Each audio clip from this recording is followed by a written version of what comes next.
ហ៊ុនចូលមកក្នុងជីវិតបង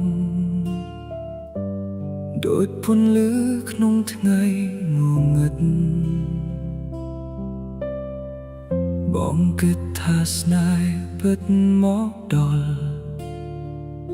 តែចុងក្រោយគ្រាន់តែស្រមោលប៉ុណ្ណោះពេលអូនត្រូវការអូនហៅបងពេលអូនសប្បាយអូនភ្លេចបងបេះដូងបងមិនមែនគ្មានអារម្មណ៍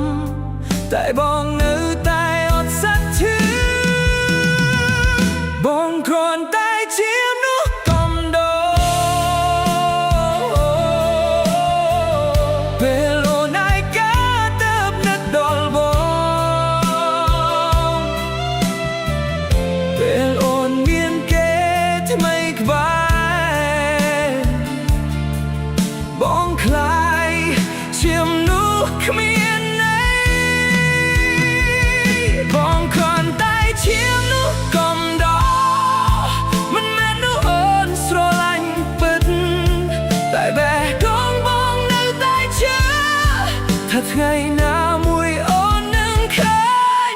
នំលៃ